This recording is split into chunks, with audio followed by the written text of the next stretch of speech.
Presiden Joko Widodo menetapkan jika pemberlakuan pembatasan kegiatan masyarakat atau PPKM darurat dimulai pada 3 hingga 20 Juli 2021 di seluruh Pulau Jawa dan Bali. Lantas, apa sih bedanya PPKM darurat dengan PPKM mikro? Secara garis besar, ada 3 poin peraturan utama di PPKM mikro, yakni restoran serta pusat perbelanjaan yang kegiatan operasionalnya dibatasi hingga pukul 19.00. Untuk sektor perkantoran, karyawan yang menjalani WFO sebanyak 25% dan 75% lainnya harus bekerja dari rumah. Di PPKM Mikro juga dibentuk posko penanganan COVID-19 di tingkat desa yang nantinya diawasi oleh posko di tingkat kecamatan. Untuk aturan PPKM darurat sendiri lebih diperketat. Berdasarkan aturan PPKM darurat yang telah direvisi, sektor perkantoran dibatasi. Yang pertama, sektor esensial harus 50% WFH dan 50% lainnya WFO. Untuk sektor non-esensial, 100% harus WFH. Sedangkan untuk sektor kritikal, 100% WFO dengan menerapkan protokol kesehatan yang ketat. Untuk tempat ibadah tidak lagi ditutup, namun pemerintah meminta kepada masyarakat untuk tidak mengadakan ibadah secara berjamaah. Resepsi pernikahan pun ditiadakan.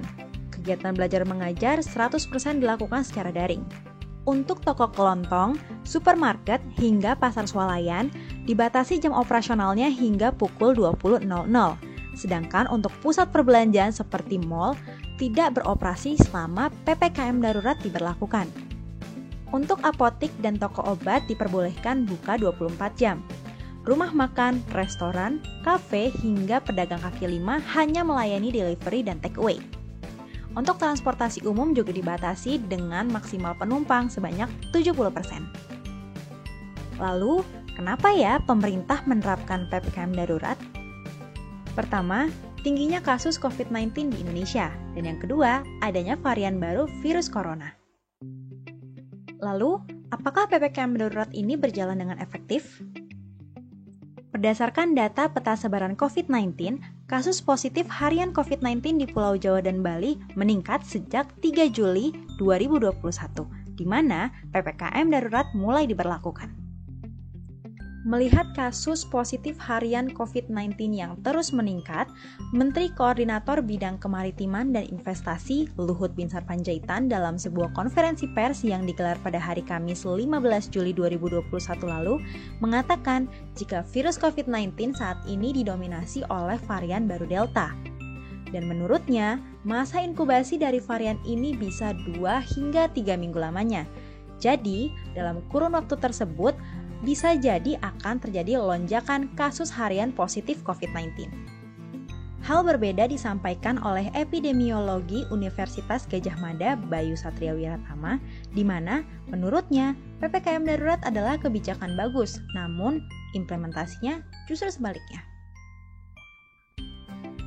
Selain itu, terdapat faktor lain yang menjadikan PPKM darurat ini dirasa kurang efektif, yakni mobilitas di dalam pemukiman yang masih kurang bisa ditekan. Lalu, apakah benar PPKM darurat diperpanjang hingga 6 minggu? Menurut juru bicara Satuan Tugas Penanganan COVID-19, Wiku Adhisa Smito, pemerintah terus melakukan pemantauan mobilitas masyarakat lewat 3 indikator, yaitu Facebook Mobility, Google Traffic, dan Nightlight by NASA.